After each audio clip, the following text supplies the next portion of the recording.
Bismillahirrahmanirrahim. Assalamualaikum warahmatullahi wabarakatuh. Alhamdulillah. Alhamdulillahilladzi arsala rasulahu bil huda wa dinil haq liyudhhirahu 'ala dini kullih wa kafa billahi syahidan. Asyhadu an la ilaha illallah wa asyhadu anna Muhammadan abduhu wa rasuluh la nabiyya ba'dah. Allahumma salli wa sallim ala Sayyidina Muhammad wa ala alihi wa ashabihi wa man tabi'ahum bi ihsanin ila yaumiddin. Allahumma aftah lana hikmataka wansur alaina rahmataka ya dzal jalali wal ikram. Allahumma nawwir qulubana bi nuri hidayatik kama nawwartal arda bi nuri syamsika abadan abadan. Subhanaka la ilma lana illa ma 'allamtana innaka antal alimul hakim walhamdulillahi rabbil alamin.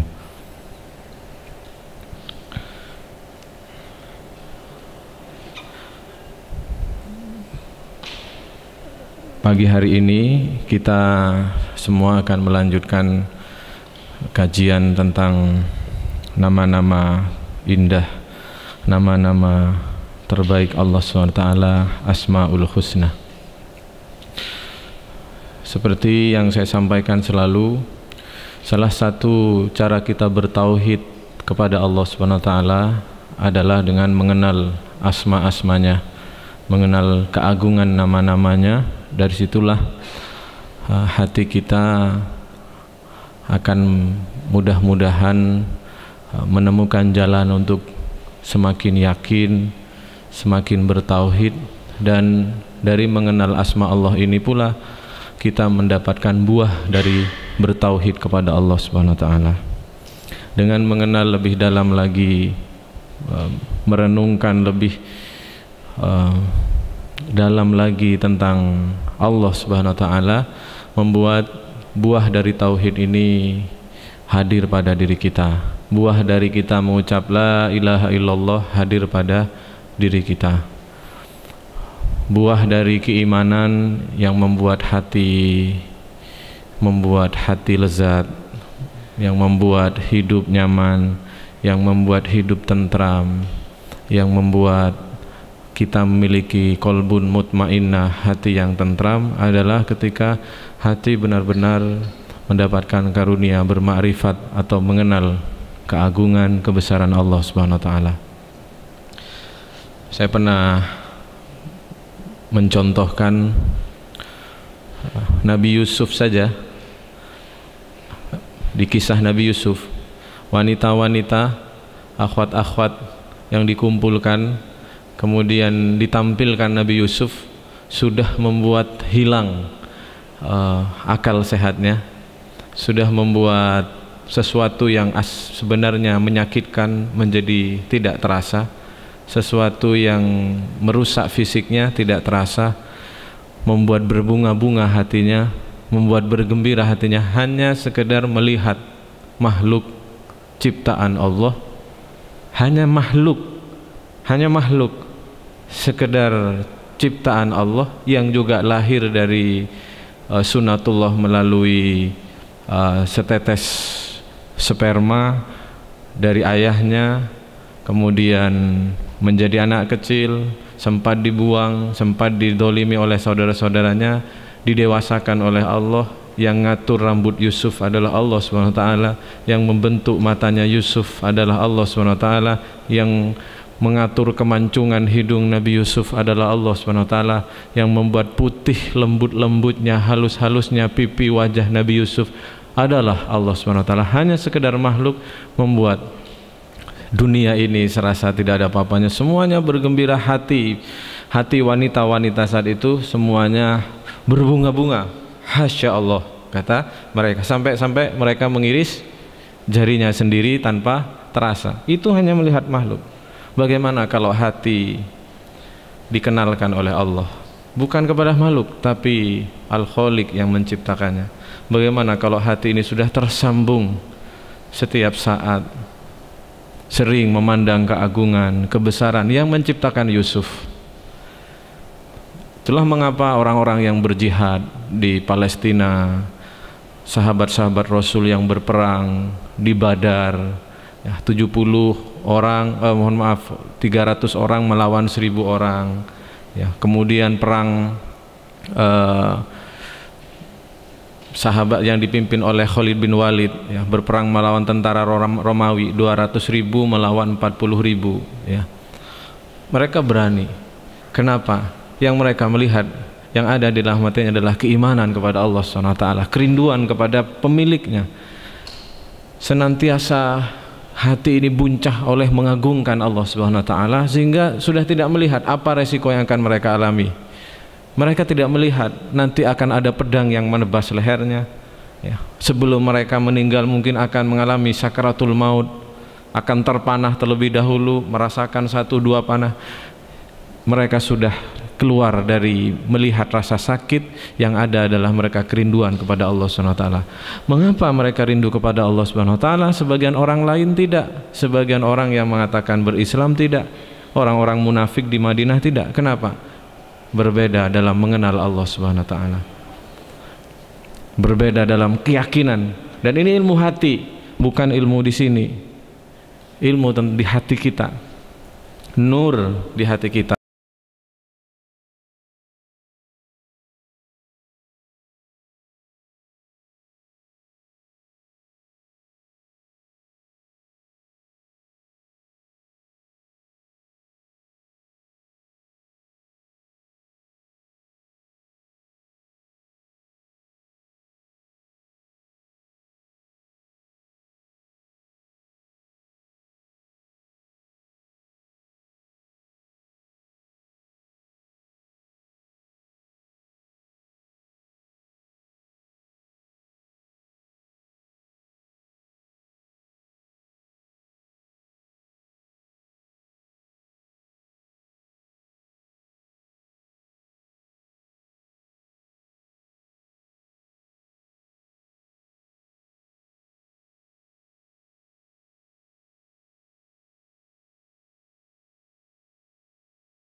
menyayangi manusia itu karena kebutuhan si yang menyayangi.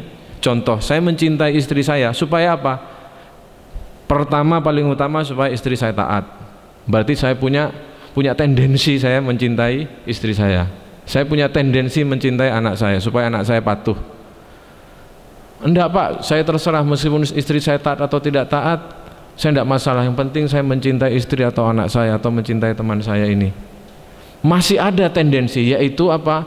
Memenuhi kebutuhan fitrah hati Anda, dimana kalau Anda tidak mengungkapkan kasih sayang, Anda merasa tidak nyaman, berarti masih punya tendensi. Allah maha suci dari itu. Contoh, Anda di jalan ketemu dengan penjual koran, panas, anak ini kurus, kemeringat, korannya yang dipegang masih banyak. Kita berhenti lampu merah, mau beli kita sudah, terus lampu merah ternyata sudah kuning, lep sudah hijau. Akhirnya kita berangkat, tidak jadi beli. Perasaan kita tidak nyaman, betul? Ya. Berarti kita ingin memberi orang itu juga ada tendensi supaya keluar dari ketidaknyamanan. Nah, maha suci Allah dari itu. Kalau Allah mau ngasih bukan karena nanti tidak ngasih Allah tidak nyaman, begitu enggak? Ya. Jadi benar-benar suci dari seperti yang dia lakukan oleh makhluknya.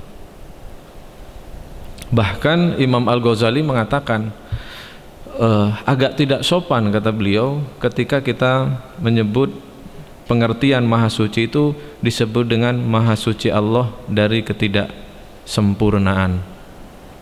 Ya, kurang tepat kata beliau. Beliau mencontohkan begini, kalau kita menyebut raja,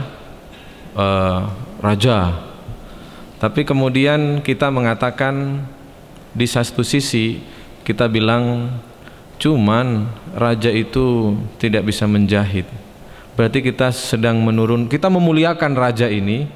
Kemudian karena raja itu tidak bisa menjahit, kemudian tanpa sadar kita kemudian melihat ada kelemahan pada raja tersebut. Nah, Allah Subhanahu wa taala semuanya menguasai itu, ya. Dia yang membuat manusia cacat, dia yang membuat manusia buta. Apakah itu ketidaksempurnaan Allah dalam menciptakan? Bukan, justru itu menunjukkan kesempurnaan kuasa Allah Subhanahu wa taala. Justru di situ ada banyak hikmah yang Allah berikan kepada manusia. Di situ ada perbuatan kekuasaan mutlak Allah untuk mengatur hamba-hambanya. Jadi tidak ada yang terlewatkan sedikit pun kepada kesucian dalam kita mensucikan Allah Subhanahu wa taala. Sudah bisa dirasa-rasakan? Atau bingung? Bingung, ya. Nanti mudah-mudahan kita semakin memahami, ya. Nah, sahabat sekalian yang dirahmati Allah, jadi Al-Quddus ini kalau menurut Imam Al-Ghazali itu di atas kita mentasbih, mensucikan Allah Subhanahu wa taala, ya. Di atas asma berikutnya As-Salam, ya. Dalam Al-Quddus ini mencakup menurut para ulama 3, yaitu Allah Maha Baik, yang kedua Allah Maha Indah, yang ketiga Allah Maha Benar. Jadi Al-Quddus ini mencakup 3 hal ini. Kalau teman-teman sekalian untuk mempermudah memahami maha suci ini, turunkan lagi dengan 3 pengertian ini. Allah Maha Baik, Maha Indah, Maha Benar. Segala ciptaannya, segala perbuatannya di alam semesta ini, menciptakan manusia, menciptakan hewan mulai dari semut sampai gajah, menciptakan pohon-pohon, menciptakan awan-awan, itu semua berada dalam kebaikan Allah, keindahan Allah, dan kebenaran Allah Subhanahu wa taala. Tidak ada yang salah. Anak ahli maksiat lahir dari orang tua yang soleh, tidak ada yang salah. Ada hikmah dan keadilan Allah di balik itu, ya. Orang soleh belum ketemu jodoh, tidak ada yang salah. Ada hikmah, ada kebenaran, ada keindahan, ada kebaikan Allah di sana. Orang ahli maksiat malah tambah kaya, tambah sukses, tidak ada yang salah. dari ciptaan, dari takdir yang Allah buat. Ada kebenaran, ada keindahan, ada kebaikan Allah di sana. Hanya ilmu kita yang belum menjangkau itu semuanya. Maha suci Allah dari kekeliruan, maha suci Allah dari salah mentakdirkan. Misalkan mungkin nyuruh malaikat waktunya ngasih rezeki kepada Supri, ternyata salah naruh ke Supri yang ini. Misalkan malaikat ini, si Supri ini jodohnya sama ini, ternyata yang dijodohkan Supri yang agak jelek dengan yang cantik ini. Tidak ada yang seperti itu. Semua berada dalam kebenaran Allah SWT, keindahan dan kebaikan Allah SWT. Makanya Imam Al-Ghazali tadi melarang bahwa agak kurang sopan kita menyebut Maha Suci Allah dari ketidaksempurnaan, karena ini teman-teman sekalian, ketika kita menyebut Maha Suci Allah dari ketidaksempurnaan, kita memberikan pengertian ketidaksempurnaan itu menurut pikiran kita. Betul ya? Misalkan jelek itu kayak apa? Ya menurut pengertian kita. Kalau matanya satu itu jelek misalkan ya. Kalau hidungnya begini itu menurut kita jelek. Oh ini jelek, oh ini baik. Semua itu menurut pengertian kita. Ketidaksempurnaan menurut pengertian kita. Kalau cacat itu berarti lemah. Kalau sakit itu berarti keburukan. Kalau sehat itu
kan di sana sesungguhnya. Jadi itu ya pengertian Al-Qudus seperti itu. Jadi Maha Suci Allah dari apa yang kita pikirkan, apa yang kita hayalkan, apa yang kita dugakan, apa yang kita jangkau dari indera kita. Seperti itu.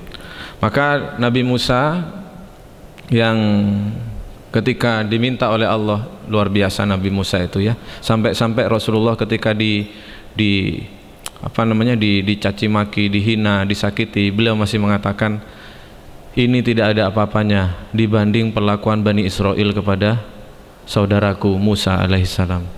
Ketika orang-orang munafik ya menjelek-jelekkan Rasulullah, kata Rasulullah, ini tidak ada apa-apanya. Saya menghayal-hayalkan ya, mengikuti kisah Nabi Musa di Al-Quran itu memang benar ibu bapak sekalian ya. Kalau orang munafik itu, orang munafik dengan Rasulullah, ini bukan maksud merendahkan ujian Rasulullah paling terbesar. Orang munafik itu Rasul secara langsung tidak pernah memberi pertolongan kepada mereka. Secara langsung terasa, secara fisik dan duniawi itu minim pertolongan Rasulullah kepada orang-orang munafik Madinah. Sehingga ya mereka Rasul datang, diterima oleh pimpinan-pimpinan, oleh pimpinan di Madinah, Rasul dibantu. Kemudian ada orang yang masih tidak suka kepada Rasul sehingga menjelek-jelekkan Rasulullah. Kalau Nabi Musa ini kurang apa orang-orang Bani Israel itu? Masya Allah ya, ceritanya kan dimulai dari ketika Nabi Musa menyelamatkan dia dari Fir'aun. Sebelum Nabi Musa datang, anak-anak laki-laki dibunuh-bunuh oleh Fir'aun, dijadikan budak. Bani Israel dianggap seterata bawah dibanding seteratanya, kelompoknya, keturunan-keturunannya di Fir'aun. Dijadikan budak, dihina, dinistakan. Kemudian ditolong oleh Nabi Musa. Mbok ya matur suwun, ya kan? Tapi apa yang terjadi ketika kemudian mereka lolos dari Nabi Musa, dari Fir'aun, diselamatkan, kemudian mereka minta, tidak ada terima kasihnya, langsung minta, Musa haus, wa idistasqa Musa liqaumi, ya Allah minta hujan, dikasih hujan, kemudian dikasih manna wassalwa, ya makanan yang enak. Apa yang dikatakan oleh mereka?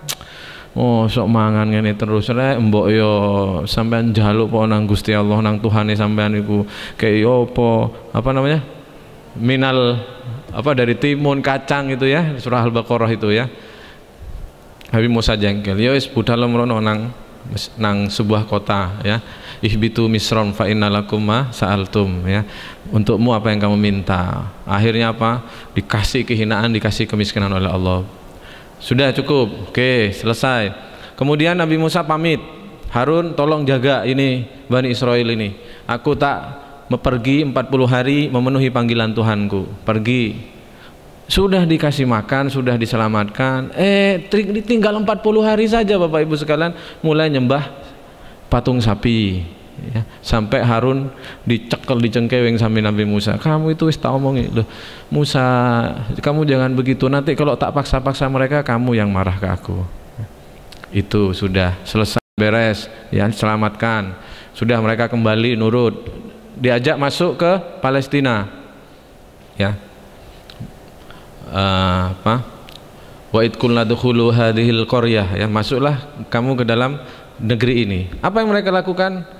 Begitu lagi Bapak Ibu sekalian, tidak mau iku lho ono pasukan-pasukan, aku lak mati kok sampean dhewe kok mlebu kok perang dhewe mbek Tuhanmu kok lek menang lapor nang aku. Begitu bahasa saya membayangkan dialog mereka itu di Al-Qur'an itu begitu. Masuk sendiri sana kamu.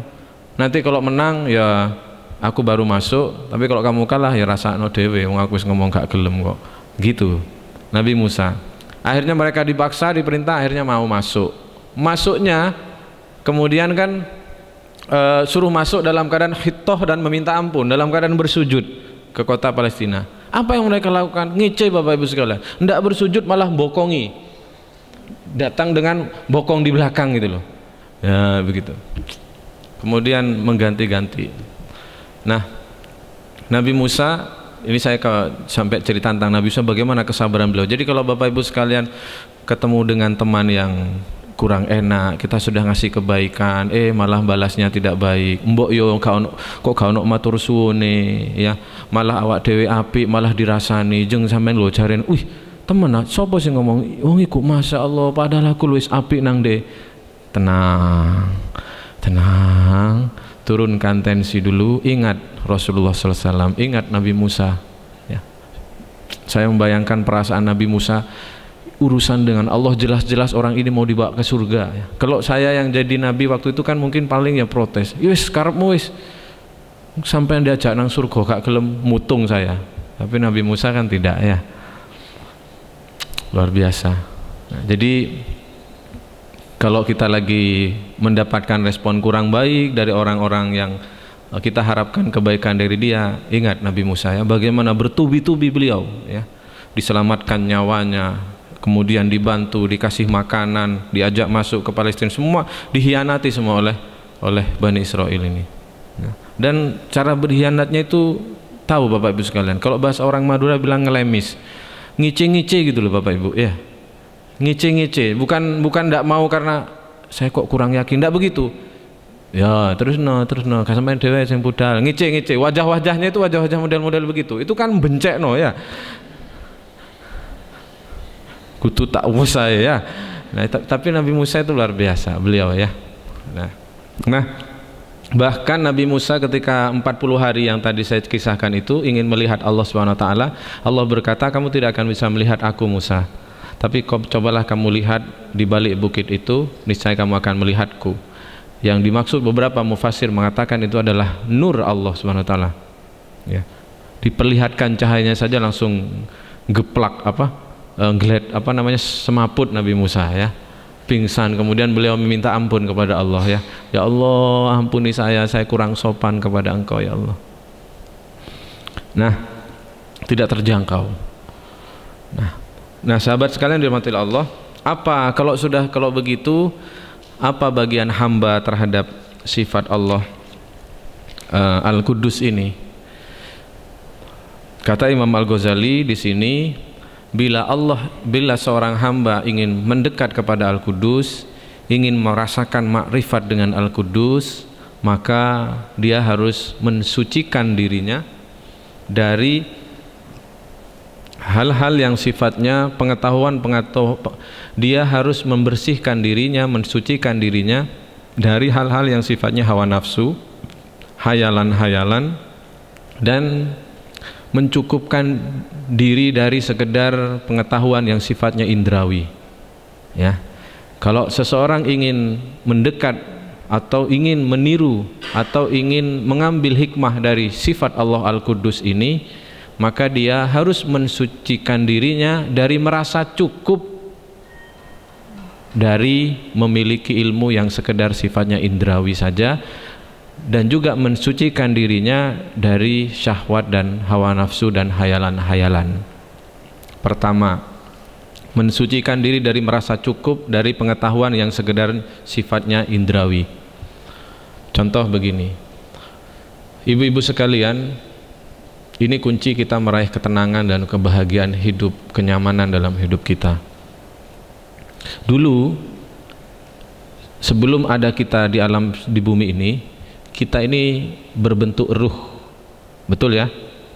Nggak ada hidung ini, nggak ada pegangannya, itu nggak ada ya, nggak bisa dipegang karena kita ruh masian ya. Saat itu dalam tafsirnya Ibnu Katsir bahwa Allah mengeluarkan ruh dari sulbi Nabi Adam itu dalam sebuah hadis, Allah melalui tangannya. Nah, sekali lagi ini belajar kita kalau nanti bertemu dengan hadis atau ayat mutasabihat seperti ini ya. Jadi tidak boleh disama-samakan ya. Tangannya Allah seperti apa ya? Nanti macam-macam soalnya. Yang pernah lihat film kungfu apa? Kungfu apa yang tapak Buddha itu? Shaolin apa? Bukan Shaolin Soccer ya. Stephen Chow itu loh ya. Kungfu Hustle, nanti membayang-bayangkan dengan tangan Buddha begitu, sesuai dengan bayangan masing-masing. Kalau lihat sesuai dengan pengalaman dan imajinasi masing-masing, dan Maha Suci Allah dari bayangan itu semua ya. Jadi dalam hadisnya Allah mengusap sulbi Nabi Adam, kemudian keluarlah dari situ ruh manusia, mulai dari anak Nabi Adam yang pertama sampai kepada manusia terakhir di hari kiamat nanti, bayi yang lahir terakhir kali nanti di dunia ini ya. Jadi diusap, maka keluar berapa banyak itu ya. Nah, Allah memberikan analogi tangan Allah keluar dari sulbinya itu supaya kita sanggup, bentuk kasih sayang Allah, supaya kita sanggup menjangkau dan membayangkan. Tidak salah teman-teman membayangkan, tapi hati juga mengatakan bahwa bukan ini, begitu. Tapi tidak salah, hadis mengatakan sepertiga malam Allah turun dari langit, ya. Tidak salah. Kemudian tiba-tiba kita membayangkan kedekatan Allah dengan kita dengan bahasa turun dari langit. Tapi jangan dibayang-bayangkan Allah ada tangga, Maha suci dari kita bayang. Jadi boleh kita membayangkan, tapi kita juga yakin bahwa tidak seperti yang kita bayangkan, gitu ya. Karena kalau Allah menyebut turun dari langit, wajah Allah, tangan Allah dan sebagainya, itu untuk supaya kita manusia ini kan butuh bentuk, ya. Segala manusia itu karakternya, sifatnya itu butuh bentuk, makanya ada Ka'bah dan sebagainya. Karena kalau tidak bisa dibayang-bayangkan sama sekali, maka kadang manusia ini fitrahnya ya tidak kuat keimanannya. Nah, cuman Allah tidak seperti yang kita bayangkan. Nah, Nabi Adam itu dikeluarkan dari sulbinya dan berupa ruh-ruh semua. Ruh-ruh semua berterbangan dalam sebuah riwayat yang lain. Ruh-ruh itu menunggu antrian. Oh, ini hari ini Mbak Titi misalkan waktunya lahir, tinggal diambil satu ruh masuk sana. Oh, si ibu ini waktunya melahirkan dari rahimnya, tinggal daging yang sudah menjadi 3 bulan itu diambilkan ruhnya, masukkan sana. Seperti itu, ruhnya sudah ada. Jadi tidak didesain saat itu juga. Misalkan Pak ini kulitnya hitam, yang perempuannya putih. Oh, desainnya ini berarti campuran hitam putih, berarti hitam putih kayak zebra. Enggak, sudah ada ya, sudah ada. Loh Pak, kok mirip sama bapaknya Pak? Ya berarti karena jodohnya itu sudah ada dan semua sudah ada, sehingga kita menjalani apa yang sudah ditulis. Bisa dirasakan, bisa dibayangkan. Jadi bukan ruh itu menyesuaikan dengan, oh aduh ternyata Mas Hasan ini tidak jadi menikah sama itu, berarti desainnya harus berubah ini, karena yang semula yang calonnya yang hidungnya mancung ini ternyata juga tidak mancung, berarti Pak Hasannya tidak mancung, istrinya tidak mancung, berarti hasilnya begini nih. Tidak begitu ya. Ilmu Allah juga, aduh Masya Allah, kalau kita membayangkan Allah menciptakan hambanya, Maha suci Allah dari kemudian butuh proses, butuh waktu untuk nanti bentuknya, memikirkan, menganalisa, merencanakan. Maha suci Allah dari itu. Jadi Maha suci Allah dari seperti yang kita buat, kalau kita mau gambarkan masih ngayal kayak apa ya nanti ya. Maha suci Allah dari seperti itu ya. Jadi tidak terjangkau ya, tidak terjangkau. Wa idza qadha amran fa innahu yaqulu lahu kun fayakun. Kalau Allah mau memutuskan sesuatu tinggal mengatakan kun, maka jadilah. Tidak perlu proses-proses untuk menciptakan sesuatu. Nah, dulu saya kembalikan bahwa salah satu cara kita untuk mensucikan diri kita atau bermakrifah atau mendekat kepada Allah Al-Quddus dengan mensucikan diri kita adalah mensucikan, membersihkan diri kita dari perasaan merasa cukup dengan ilmu-ilmu pengetahuan yang sifatnya indrawi ya. Ilmu pengetahuan yang sifatnya indrawi itu apa? Saya tahu ada wanita cantik tuh kayak begini, laki-laki ganteng itu kayak begini, saya tahu mobil bagus tuh kayak begini, saya tahu rumah bagus tuh kayak begini, saya tahu cara ngomong yang baik itu seperti yang diomongkan orang ini, orang sukses itu seperti itu. Hal-hal yang sifatnya indrawi, fisik, materi. Nah, kalau orang ingin mensucikan dirinya, jangan merasa cukup dari kemampuan dia mengetahui tentang, oh ini orang sukses tuh kayak begini, oh, orang apa namanya, mobil bagus tuh kayak begini, rumah bagus tuh kayak begini, indah itu. Tidak mencukupkan itu, tapi menjangkau di balik itu, yaitu Allah Subhanahu wa ta'ala. Sudah bingung? Sudah bingung? Saya jelaskan prosesnya tadi ya. Dulu kita ini ruh, tidak ada fisik, sehingga tidak ada rumah di alam ruh, itu tidak ada. mana wanita cantik, mana wanita ganteng, itu tidak ada. Yang ada adalah mereka melihat Allah Subhanahu wa taala. Dalam surah Al-A'raf ayat 159 kalau tidak salah, ketika Allah berfirman, alastu birabbikum qalu bala syahidna. Yang ada mereka melihat Allah, yang mereka merasa tentram karena melihat Allah, memandang yang menciptakannya di alam ruh itu. Merasa tentram dengan Allah, merasa nikmat dengan Allah, merasa dekat dengan Allah yang menciptakan dia. Bahkan ketika dikumpulkan oleh Allah ruh-ruh itu, bukankah aku yang menciptakanmu? Mereka berkata tanpa ada sisa-sisa ketidakyakinan, tanpa ada ketidakkhawatiran. Iman kita waktu itu masih dalam alam ruh full. Kalau kata Pak SBY 1000%. Karena kita memandang langsung kepada Allah Subhanahu wa taala, bukan hanya lewat rasa, tapi zat kita memandang Allah Subhanahu wa taala, sehingga kita mengatakan bala syahidna, benar ya Allah, Engkau adalah Tuhan kami, Engkaulah yang patut saya sembah, hanya Engkau ya Allah. Oke, sudah. Ruh, tidak ada fisik, tidak ada hidung, tidak ada kacamata, tidak ada jilbab model begini, tidak ada baju jeans dan asma, tidak ada di sana. Tidak ada mobil, tidak ada fisik-fisik, tidak ada. Tidak ada pelembab wajah, tidak ada operasi plastik, tidak ada di sana, karena ruh semua di sana. Ya, masih dalam kondisi makrifat terbaik paling dekat. Makanya Bapak Ibu sekalian, besok kalau kita ke surga, istilahnya sebenarnya itu kita berputar hidup ini ya, bukan bergerak dari sini ke sini, bukan, berputar sebenarnya dari Allah terus kembali kepada Allah Subhanahu wa taala. Di surga kita akan mengalami sama seperti ketika kita berada di alam ruh, dalam hal bermakrifat, dalam hal pengenalan kita kepada Allah. Hanya muter saja untuk balik ke garis start awal saja. Hidup ini seperti ini, hidup ini lingkaran ya. Dari Allah kita berputar seolah-olah kita menjalani kemana, padahal balik lagi kepada Allah Subhanahu wa taala. Ya, seperti itu saja. Kita kembali kepada meninggalkan dimensi fisik kita, yang ada kita ada di dalam ruh. Masya Allah. Baik. Kemudian ruh itu masuk, ditiupkan ke dalam segumpal daging. Tumbuhlah tangan, mulailah ruh itu bergabung dengan dimensi fisik kita. Fisik ini. Ya. Masuk ke dalam sana, lahirlah bayi, tumbuh, kemudian wajah mulai berbeda-beda. Bertemu dengan alam yang juga sama-sama fisik. Bertemu dengan pohon, bertemu dengan tumbuhan, bertemu dengan air dan sebagainya yang sama-sama fisik. Maka saat itu ruh kita mulai terhalang dari mengenal Allah karena dimensi fisik yang ada di dunia ini.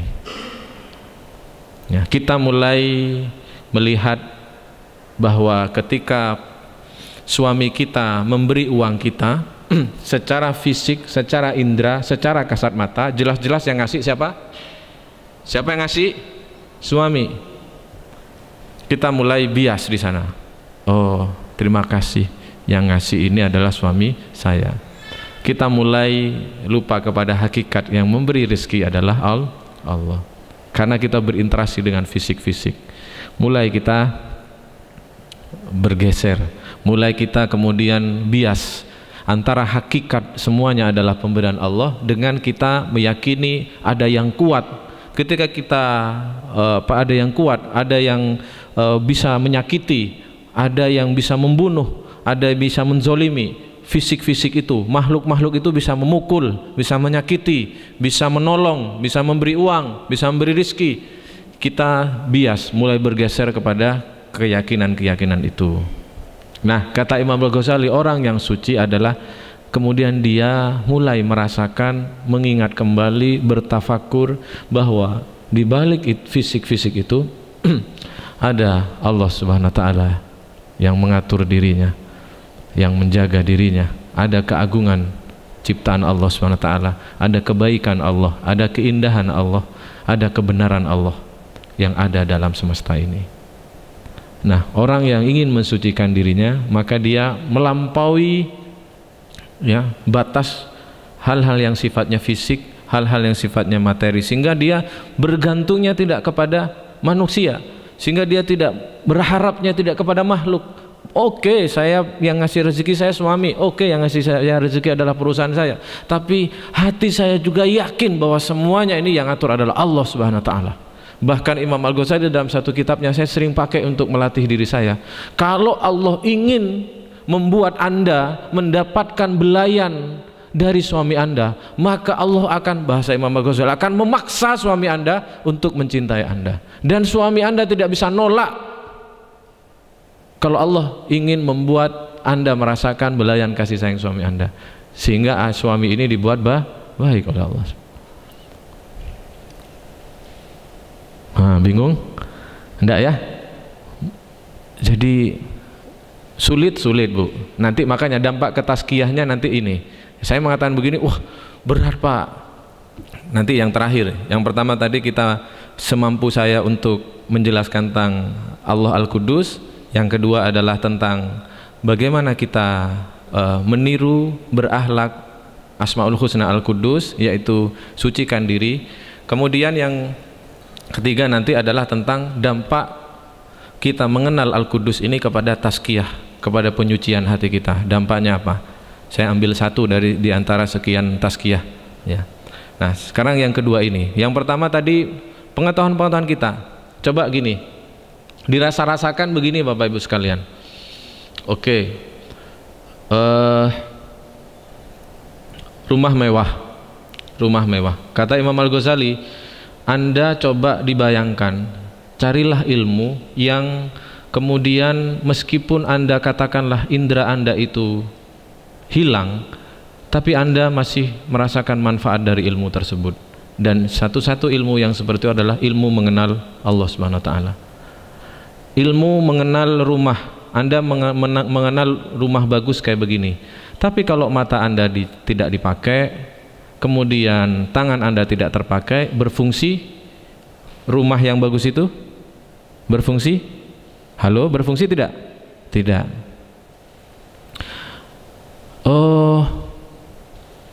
Laki-laki yang tampan misalkan, tapi kalau Anda tidak punya mata, berfungsi ketampanannya laki-laki itu? Tidak. Wah, ini debat capres yang paling bagus mana ya? Kita menganalisa, kita harus punya pengetahuan tentang dua capres ini. Tapi kalau katakanlah kita tidak punya telinga untuk mendengar, tidak punya mata untuk melihat, berfungsi kemampuan komunikasi si capres itu? Berfungsi? Tidak. Berarti ilmu itu masih ilmu yang sifatnya indrawi. Tapi sebaliknya, katakanlah Anda tidak punya mata, katakanlah Anda tidak punya pendengaran, katakanlah kita tidak punya tangan, katakanlah tidak punya kaki, tapi ilmu kita adalah tentang mengenal keagungan Allah, mengenal kemuliaan Allah, mengenal bagaimana keistimewaan kesucian Allah. Berfungsi ilmu itu? Berfungsi ilmu itu? Berfungsi. Dulu kita tidak punya tangan seperti ini, tidak punya mata, tidak punya telinga waktu di alam ruh.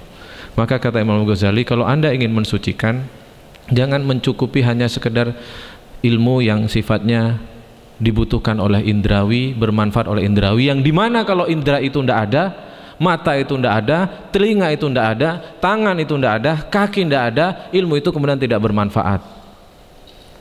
Nah, satu-satunya ilmu yang meskipun kita tidak punya mata, mata kita buta, telinga kita tuli, tangan kita tidak ada, kaki kita ada, satu-satunya ilmu yang menenteramkan, membahagiakan, yang membuat kita senang adalah ilmu mengenal Allah Subhanahu wa taala. Ilmu melihat bagaimana pengaturan Allah terhadap alam semesta ini begitu sempurna, begitu baik, begitu indah dan benar, tidak ada yang salah.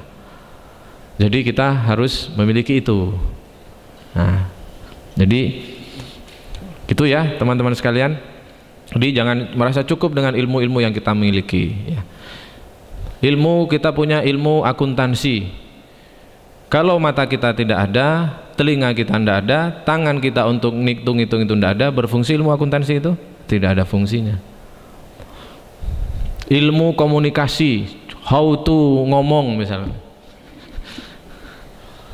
Kalau mulut kita tidak ada, mata kita tidak ada, misalkan ada kecelakaan yang buat kita bisu, saraf-saraf kita rusak, berfungsi kemampuan komunikasi itu? Tidak.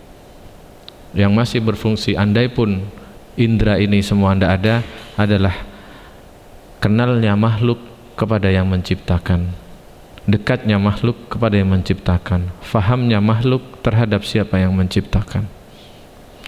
Maka Ibnu Abbas mentafsiri wa ma khalaqtul jinna wal insa illa liya'budun, tidaklah aku ciptakan manusia dan jin kecuali untuk beribadah. Yang dimaksud ibadah, kata Ibnu Abbas, yaitu adalah sama dengan pengertiannya, tidaklah aku ciptakan manusia dan jin kecuali untuk mengenal, bermakrifat kepadaku. Tafsirnya begitu, ya.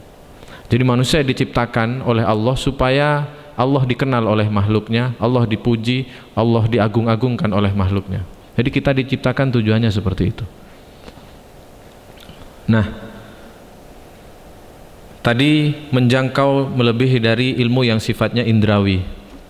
Yang kedua adalah meninggalkan syahwat-syahwat yang sifatnya mengotori diri kita, keinginan-keinginan, hayalan-hayalan yang sifatnya masih tidak kepada Allah Subhanahu wa taala. Karena kata Imam Al-Ghazali, kemuliaan keinginan Anda sama dengan, setara dengan kemuliaan apa yang Anda inginkan. Kalau hidup Anda inginnya isinya perut terus alias makanan, maka Anda sama dengan isi perut itu. Kalau hidup Anda isinya pengen hidup diisi dengan lawan jenis melulu, ya, laki-laki akhwat melulu, maka isinya sama dengan apa yang Anda inginkan itu. Makhluk itu adalah setara dengan apa yang dia inginkan, kemuliaannya. Kalau dia inginnya duniawi, ya sekelas itu. Kalau dia inginnya pemenuhan perut, isi pokoknya update status, kalau ke restoran, mana di foto makanannya gitu kan. Terus di sini makan apa dicerita-ceritakan, isinya makan apa, malam minggu ini kemana jadwalnya, kita kuliner yuk dan sebagainya. Ya, manusia itu tidak lebih dari apa yang ada dia dalam keinginannya sesuai dengan isi perut yang dia inginkan. Dia kan ingin isi perut, ya, maka sesuai dengan isi perut itu. Tapi kalau yang Anda inginkan adalah Allah, hidup ini adalah untuk Allah, tujuannya adalah Allah, maka seperti itulah kemuliaan Anda, ya. Meskipun tidak bisa mendekati kemuliaan Allah jauh, tapi Anda sudah melebihi manusia kebanyakan. Nah, tinggal pilih, kita ingin mulia mendekat karena kemendat kepada Allah, atau kita ingin terhina karena keinginan kita yang memang hina, ya. Nah, sahabat sekalian, Pak, sulit. Orang yang bisa menjangkau itu, melakukan ini, membersihkan diri ini sepenuhnya adalah orang-orang yang memang, ya, Rasulullah SAW, para sahabat. Makanya yang ketiga tentang dampak mengenal Allah Al-Quddus terhadap penyucian jiwa kita, tazkiyatun nafs kita, adalah menurut saya yang paling tepat, ya, semua berdampak, tapi yang menurut saya yang paling tepat adalah taubat. Pengenalan kita kepada Allah Al-Quddus yang harus disucikan, yang kita juga harus mensucikan diri, membuat taubat kita naik dari taubatnya orang awam menjadi taubatnya orang khusus. Taubatnya orang awam apa? Taubatnya orang awam adalah dia bertaubat kalau dia melakukan dosa-dosa besar. Astagfirullahaladzim, ya Allah, kenapa saya mencuri ini, ya Allah? Ya Allah, kenapa saya berbohong? Itu dosa-dosa besar, ya. Ya Allah, kenapa saya menjual barang ini, menutup-nutupi kekurangannya? Nah, itu dosa besar. Bagus. Tapi dengan kenalnya kita kepada Allah Al-Quddus, membuat naik level, itu ditaubati, naik lagi. Kita mulai bertaubat kepada Allah Subhanahu wa taala ketika kita dalam beberapa hari, beberapa waktu, beberapa saat kita merasa orientasi hidup kita berubah tidak kepada Allah. Ya Allah, astagfirullahaladzim. Padahal ini tidak maksiat ini, Bu. Dia menjalani hidupnya biasa-biasa saja, ngaji, kerja, tidak maksiat. Ya, cuman hal-hal yang sifatnya mubah, sia-sia, maksiat kecil-kecil, nonton bal-balan berlama-lama tadi malam, ya, Masya Allah, saya baca update status, ya. Mohon doanya, Pak. Tahun ini adalah tahun dimana saya mungkin tidak mengikuti Piala Dunia, ya.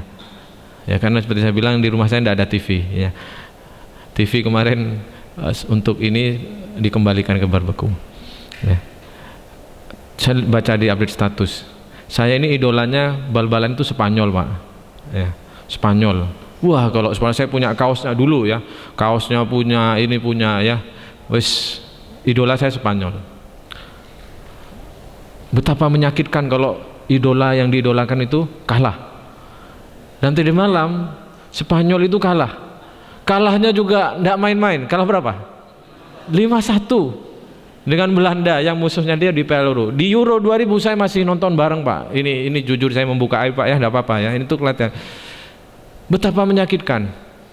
Memang ketika menang menyenangkan. Wah seolah-olah dunia itu bahagia Pak. Masuk kantor tuh siul-siulan karena senang Pak. Padahal tidak ada hubungannya. Yang senang dia ya, Xavi Hernandez tidak kenal kita, dia juga tidak berterima kasih kalau kita senang, kalau kita bahagia, kita gol gitu, dia tidak ada telepon, Mas tadi Mas nonton penampilan saya, tidak ada telepon pada kita, mbok ya kirim SMS misalkan, terima kasih Mas telah menunggu, tidak ada. Tapi kita senang, bahagia, hegemoni gitu. Dan hukuman dari Allah ketika kita mencintai berlebihan terhadap selain Allah, nanti sama hukumannya, sama. Nanti kalau kita lihat ada wajah-wajah yang ngantuk, yang tidak semangat karena jagoannya kalah Pak ya, jagoannya kalah, tersiksa sekali Pak, tersiksa sekali. Nah tadi malam katanya ada 3 pertandingan ya, mulai dari jam 11 ya, kemudian jam 2 ada, terus tadi jam 5 ada. Bagaimana orang yang kemudian cintanya, hidupnya habis untuk nonton Piala Dunia seperti itu. Aduh, pasti banyak kezoliman. Mohon maaf, bayangan saya akan banyak kezoliman ya. Karena melean pasti kepada istri responsifnya lemah. Betul enggak? Ya. Daya respon istri nyuci piring sudah dikelontang karena tidak bantu ya. Naruhnya sudah semua kelontang dia. Karena orang kalau tidak dalam kondisi segar kan responnya lemah ya. Seperti itu. Di kantor pasti dia akan beberapa amanah kecil-kecil dia tinggalkan. Ya. Minimal senyum kepada bos tidak dia lakukan karena cemberut saja, karena kalah ya Pak. Ya, jadi pasti banyak amal-amaliyah yang dia tinggalkan karena itu. Ya. Saya dikuyon teman tak sampean gak nonton Piala Dunia seluruhnya, ya mbuh bismillah saja. Kalau finalnya Argentina lawan Brasil ndak tahu juga ya, walau alam.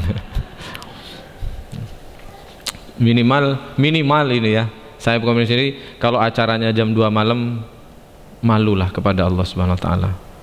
Hadis yang saya sampaikan tadi, Allah, bahasa saya, Allah itu sampai belan-belani turun ke langit bumi untuk mendengar rintihan doa hambanya ya, mendengar tangisan hambanya. Lah kok awak dewe cekakan wah begitu.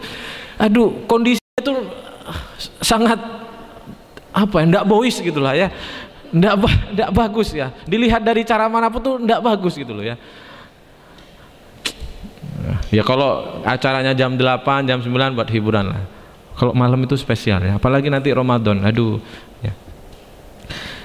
Ibnu Qayyim pernah berkata, hukuman Allah ketika, salah satu hukuman adalah ketika kesempatan beramal itu Allah datangkan kepada seseorang, lalu dia lalai, dia tidak mengambil kesempatan beramal itu. Bukan dia bermaksiat loh, diberi kesempatan beramal, tidak diambil kesempatan beramal, tidak bermaksiat loh ya, tidak bermaksiat. Ini ada ruang, ada waktu, ada kesehatan, ada kesempatan untuk kita beramal, kemudian dia tidak mengambil peluang itu, kata Ibnu Qayyim, maka hukumannya adalah dia akan kemudian dibuat tidak menyukai kebaikan-kebaikan selanjutnya begitu.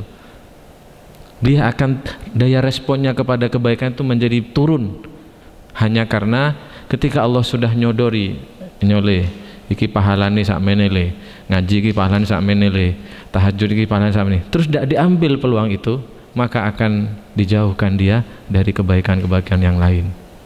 Samalah ya, kayak saya ngasih jam tangan, Mas ini mohon maaf ya, ini jam tangan sisa saya tapi masih bagus kok, jam tangannya ya murah sih menurut saya, harganya 2 juta misalkan lo ya, ini sampean ambil pakai ya. Oke Pak, terima kasih. Terus besok saya ketemu orang ini, jamnya tidak dipakai, besok tidak dipakai lagi, malas saya ngasih lagi, betul enggak? Nah itu kata Ibnu Qayyim, salah satu hukuman ketika kesempatan beramal itu Allah datangkan kepada seorang, lalu dia tidak mengambil kesempatan itu, maka dia sangat mungkin dijauhkan dari kebaikan-kebaikan yang lain. Nah, tadi kembali, dampak tazkiyah mensucikan Allah yang tidak sanggup, tidak mungkin kita bisa seperti itu, yang digambarkan oleh Imam Al-Ghazali seperti itu, maka larinya adalah kita akan bertaubat kepada Allah. Merasa sok sucinya sudah hilang, sok ahli ibadahnya sudah hilang, merasa bangga karena sudah berhijab, duduk di majelis dilihat hijab temannya, masih panjang punyaku, sudah tidak ada kayak begitu ya. Sudah tidak ada merasa soleh, merasa lebih hebat, tidak ada. Karena ada tuntutan-tuntutan lain yang belum kita selesaikan di hadapan Allah. Nah, jadi mulai lebih halus taubat kita, yaitu ketika kita mulai merasakan orientasi hidup kita sudah terganggu oleh fisik, mulai tertarik karena melihat teman yang ketemu teman lama, gimana kabarnya, apa sekarang aktivitasmu? Ya, aku udah di sini di Nurul Hayat. Jadi apa? Ya jadi bagian ini. Kamu apa aktivitas? Ya alhamdulillah sekarang aku jadi pimpinan di perusahaan ini. Tak langsung. Padahal pian ranking ukuran aku nang sekolah misalnya ya. Padahal mulai orientasi yang ikhlas kepada Allah dan sebagainya sudah mulai bergeser. Wah, berarti saya harus bergerak, harus berjuang, ikut pelatihan, beli buku, how to sukses, dan sebagainya ya. How to gunakan kartu kredit. Saya hafalnya soal bahasa Inggris cuma how to-nya saja ya. How to ini menghadirkan uang dalam cepat. Mulai kalap kita karena melihat perbandingan, mulai goyah kita dengan orang yang lebih sukses, orang yang lebih baik, orang yang lebih muda, lebih berhasil daripada kita, orang yang dulu prestasi di sekolahnya masih di bawah kita tapi dia berhasil sukses. Kita mulai kalap, mulai lupa kepada seminggu yang lalu kita masih, ya Allah tunjukkan aku ke jalan-Mu. Sebulan yang lalu kita masih, ya Allah jauhkan kami dari kecintaan pada dunia. Seminggu yang lalu kita masih takut kepada Allah, takut tidak masuk surga. Di tengah jalan kita mulai bergeser orientasi. Nah, itu mulai taubat, belum bermaksiat, belum pakai kartu kredit, belum pakai main judi, belum. Dia hanya karena tertarik, bergeser orientasi, mulai dia mengesampingkan tujuan kepada Allah, dia mulai, ya Allah kenapa saya mulai bergeser kayak begini, ampun ya Allah ampun. Nah, ini mulai taubatnya mulai lebih lembut. Ini dampak ketika orang bermakrifah atau mencoba mengenal Allah Al-Quddus yang Maha Suci, tidak menerima amal kecuali yang suci, dan mulai membayangkan sosok hamba yang mengenal Allah Al-Quddus itu adalah dia yang orientasinya kepada Allah. Lalu kita membandingkan dengan diri kita yang orientasi setiap hari ini bergeser-geser, kita bertaubat kepada Allah. Paham? Mudah-mudahan kita semua dikaruniakan taubat yang lembut, taubat yang nasuha seperti itu. Baik, sebelum kita tutup ada pertanyaan.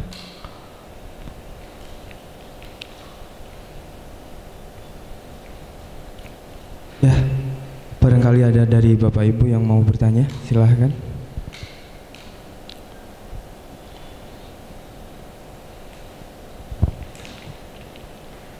Assalamualaikum warahmatullahi wabarakatuh. Waalaikumsalam.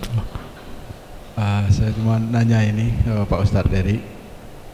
Tadi dikatakan dalam Al-Qudus Maha Suci Allah. Kesucian Allah itu tidak bisa kita bayangkan gitu kan, seperti apa kita bayangkan dengan materi otak kita gitu.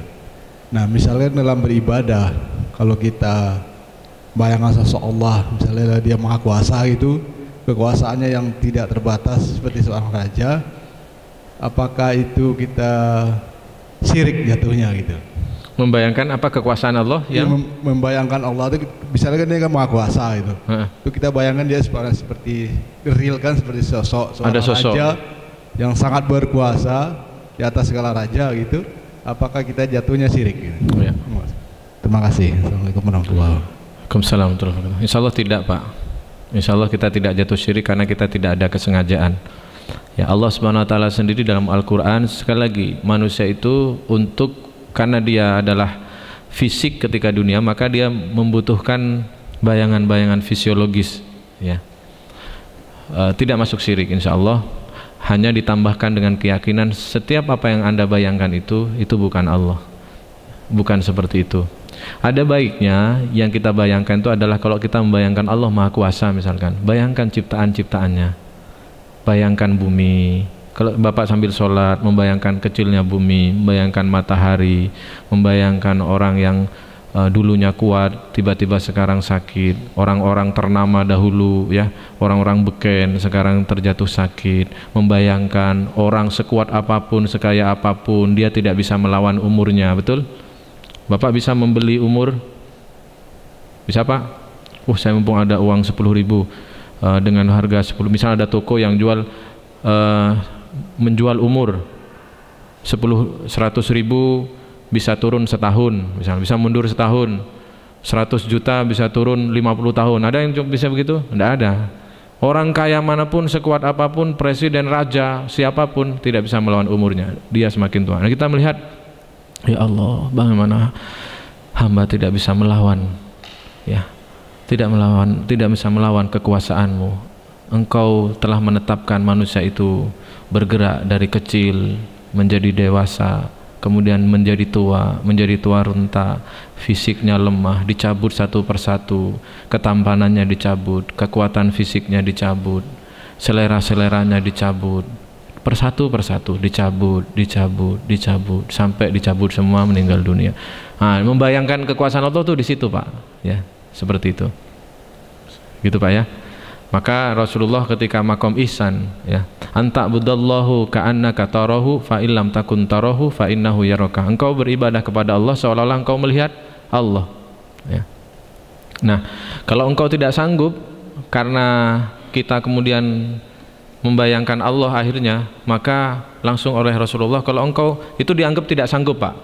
Kalau kita sholat kepada Allah Subhanahu wa taala kemudian mengikuti yang disampaikan oleh Rasul, bayangkan seolah-olah engkau melihat Allah. Tiba-tiba ketika kita merasakan itu, kita tidak, harusnya kan cukup dipagari dengan melihat kekuasaan Allah, ya. Allah Maha Penyayang, bagaimana kasih sayang, harusnya begitu ya.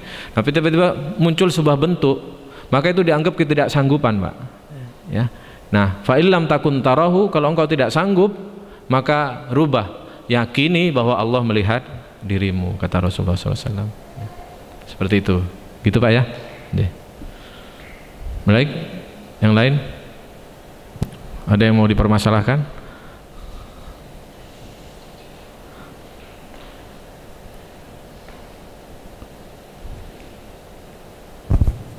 Mungkin ada yang lain, Bapak Ibu? Mungkin cukup ya. Ada yang mau ditanyakan? Karena memang tidak perlu ditanya ya, dirasa-rasa saja ya. Beda dengan fikihnya Ustadz Agung Cahyadi ya. Kalau Ustadz Agung Cahyadi itu wah pasti banyak hukumnya. Kalau wudhunya begini gimana Ustadz? Sah apa batal? Kalau ini tidak ada bahas sah batal, dirasa-rasakan saja ya, dirasa-rasakan. Ini tentang ilmu tentang hati, ilmu tentang tauhid kita kepada Allah Subhanahu wa taala. Itu.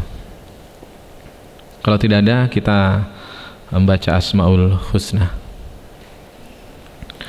Nas'aluka ya man huwa Allahul ladzi la ilaha illa huwar rahmanur rahim al-malikul quddusus salamul mu'minul muhaiminul azizul jabbar al-mutakabbirul khaliqul bari'ul musawwirul ghaffar al-qahharul wahabur razzaqul fattahul alim al-qabidul basitul khafidur rafi'ul mu'izzul mudillus sami'ul basirul hakamul adl al-latiful khabir al-halimul azim al-aliyul kabirul hafidul muqim al-hasibul jalil al-karimur raqibul mujibul الواسع الحكيم الودود المجيد الباعث الشهيد الحق الوكيل القوي المتين الولي الحميد المحصي المبدئ المعيد المحيي المميت الحي القيوم الواجد الماجد الواحد الصمد القادر المقتدر المقدم المؤخر الأول الآخر الظاهر الباطن للمتعالي البر التواب المنتقم العفو رؤوف المالك الملك ذو الجلال والإكرام المقسط الجامع الغني المغني المانع ضار النافع النور الهادي البديع الباقي الوارث الرشيد الصبور الذي ليس كمثله شيء وهو السميع البصير اللهم صل أفضل الصلاة على أسعد المخلوقات كسيدنا محمد وعلى آله وصحبه وسلم عدد معلوماتك مداد كلماتك كلما ذكرك الذاكرون وغفل عن ذكره الغافلون. Saudaraku sekalian yang dirahmati oleh Allah, mari kita menundukkan hati kita sejenak. Sungguh tidak ada kenikmatan yang paling hakiki, tidak ada kelezatan yang paling lezat melebihi dari hati yang mengenal Allah Subhanahu wa ta'ala. Tidak ada kenikmatan yang lebih nikmat melebihi dari hati yang sanggup setiap saat, setiap waktu merasakan keagungan, kebesaran Allah Subhanahu wa ta'ala. Karena pada hakikatnya setiap hati merindukan penciptanya, setiap makhluk merindukan yang menciptakannya, setiap makhluk, setiap manusia hakikatnya mereka ingin kembali kepada Allah Subhanahu wa ta'ala. Hati kita, ruh kita, semuanya pernah bersumpah bersaksi di hadapan Allah. Dan sesungguhnya demi Allah, setiap saat kita di dunia ini, hati ini merindukan kembali perjumpaan dengan Allah Subhanahu wa ta'ala. Setiap saat hakikatnya hati kita, ruh kita merindukan Allah Subhanahu wa ta'ala. Tapi terkadang ruh itu, kerinduan itu menghilang. Kadang hati itu hilang rasa rindunya kepada Allah, bukan karena kehilangan rindu itu, tapi hati itu terhijab, hati itu terganggu oleh bentuk-bentuk duniawi yang setiap saat kita lihat. Bentuk-bentuk duniawi, makanan, kenikmatan-kenikmatan duniawi yang setiap saat kita lihat kita dengar, kita rasakan.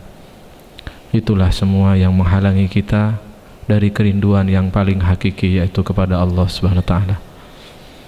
Maka mari kita hadapkan hati kita kepada Allah Subhanahu wa taala. Mungkin hati ini selama ini telah berpaling jauh dari Allah. Kita sholat, kita mungkin puasa, kita mungkin sedekah, tapi tidak dibarengi dengan keyakinan yang sungguh kepada Allah Subhanahu wa taala. Kita hanya sholat sekedarnya saja. Sholat hanya karena menunaikan kewajiban, bukan kebutuhan ruh kita yang memang sesungguhnya ingin setiap saat bersujud kepada Allah.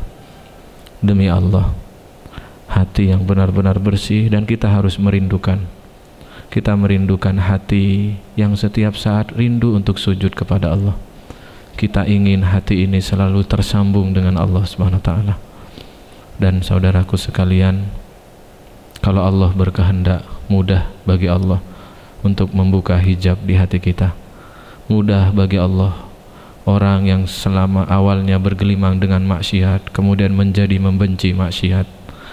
Mudah bagi Allah mata yang selama ini terkagum-kagum oleh duniawi dirubah oleh Allah terkagum-kagum kepada Allah, kepada ciptaannya. Sangat mudah bagi Allah.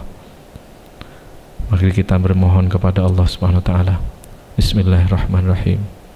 Allahumma shalli ala sayyidina Muhammad walhamdulillahirabbil alamin. Ya Allah, ya Rahman, ya Rahim, kami hadapkan hati kami kepadamu ya Allah. Kami menghadapkan diri kami ke hadapanmu ya Rabbi. Kami bertaubat kepadamu ya Allah. Kami mohon ampun kepadamu ya Allah. Ampuni ya Allah. Ampuni hati ini yang mungkin selama ini sudah terlalu lama menghadirkan ilah-ilah selain Engkau ya Allah. Ya Allah, ampuni jika hati ini mulai bergeser dari tujuannya ya Allah. Ampuni diri kami jika diri ini hidup mulai bergeser dari tujuan kembali kepadamu ya Allah. Ya Allah, ya Rahman, ya Rahim, ampuni diri kami yang mungkin selama ini telah terlalaikan oleh urusan dunia kami ya Allah. Ampuni ya Allah jika hati ini sering kagum terhadap makhluk-makhluk-Mu ya Allah. Ampuni hati ini jika terlalu kagum terhadap urusan duniawi kami, sehingga kami lupa mengagungkan kebesaran-Mu ya Rabb, sehingga kami lalai kepadamu ya Allah. Rabbana zalamna anfusana wa illam taghfir lana wa tarhamna lanakunanna minal khasirin. Ya Allah, ya Rahman, ya Rahim, Allahumma habib ilainal iman wa zayyinhu fi qulubina wa karrih ilainal kufra wal fusyuqa wal isyan waj'alna minar rasyidin.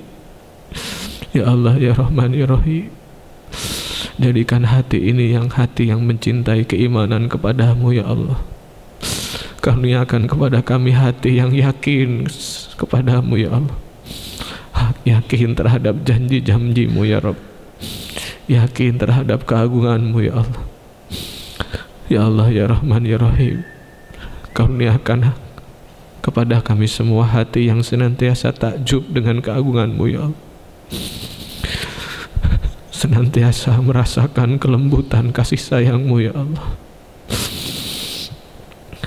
hati yang senantiasa melihat kelembutanmu di balik takdir yang Kau karuniakan kepada kami ya Allah, hati yang senantiasa berhusnudzon terhadap setiap masalah musibah yang Kau timpakan kepada kami ya Rabb. Ya Allah, ya Rahman, ya Rahim, kami berlindung kepadamu dari hati yang buta ya Allah, hati yang tidak sanggup mengenal hakikat penciptaanmu ya Rabb, hati yang tidak sanggup merindukan kasih sayangmu ya Allah, hati yang tidak sanggup mengangkat kedua tangannya untuk berdoa kepadamu ya Allah. Kami berlindung kepadamu ya Allah dari hati yang tidak takut kepadamu ya Rabb, hati yang tidak berharap kepadamu ya Allah. Karuniakan kami hati yang yakin kepadamu ya Allah. Ya Allah, jangan biarkan kami bergantung kepada siapapun kecuali kepada Engkau ya Rabb. Jangan biarkan hati ini berharap kepada siapapun, kecuali hanya berharap kepada-Mu ya Allah. Ya Allah, karuniakan kami hikmah ya Rabbi, kesanggupan melihat keagungan-Mu ya Rabb. Allahumma nawwir qulubana binuri hidayatik kama nawartal arda binuri syamsika abadan abadan. Ya Allah, sinari hati kami ya Allah dengan hidayah-Mu ya Allah, sebagaimana Engkau sinari bumi-Mu dengan cahaya matahari-Mu. Allahumma aftah lana hikmataka ya Allah, wansur alaina rahmataka ya dzal jalali wal ikram. Ya Allah, bukakan pintu hikmah untuk kami semua ya Allah. Tolonglah kami dengan rahmat-Mu ya Allah. Ya Hayyu ya Qayyum bi rahmatika astaghis. Aslih li ya Allah sya'ni kullahu wa la takilni ila nafsi tarfata ainin. Ya Allah ya Rahman ya Rahim. Duhai yang maha mengatur urusan makhluk-makhluknya ya Allah, aturlah hidup kami, terserah Engkau ya Allah. Terserah Engkau atur hidup kami ya Allah. Terserah Engkau ya Allah, Engkau letakkan kami di takdir manapun yang Engkau kehendaki ya Allah. Asal jangan Engkau cabut kecintaan kami kepadamu ya Rabb. Terserah Engkau ya Allah, Engkau berikan kesehatan atau rasa sakit kepada kami ya Allah. Terserah Engkau, Engkau lapangkan atau Engkau sempitkan rezeki kami ya Allah. Asal jangan Engkau sabut kenikmatan kami. Bertauhid yakin kepadamu ya Allah. Kami pasrah kepadamu ya Rabb. Perbaikilah urusan kami ya Allah. Perbaikilah urusan kami denganmu ya Rabb. Perbaikilah solat kami, perbaikilah sedekah kami, perbaikilah keikhlasan kami ya Allah. Perbaiki keurusan kami dengan suami kami ya Allah. Perbaiki urusan kami dengan saudara-saudara kami ya Allah, dengan istri kami ya Allah. Perbaiki urusan kami dengan anak-anak kami ya Allah. Jadikan kami orang tua yang sanggup memenuhi hak-hak anak-anak kami ya Allah. Berilah kami kesanggupan untuk memenuhi hak-hak suami istri kami ya Allah. Bilahkah kami kesanggupan memenuhi hak perusahaan kami ya Rabb. Rabbi ighfirli wa liwalidayya warhamhuma kama rabbana shaghira. Rabbana atina fid dunya hasanah wa fil akhirati hasanah wa qina adzabannar. Wa sallallahu ala nabiyyina Muhammadin sallallahu alaihi wasallam. Subhana rabbika rabbil izzati amma yasifun wa salamun alal mursalin walhamdulillahi rabbil alamin. Al-Fatihah. A'udzu billahi minasyaitonir rajim.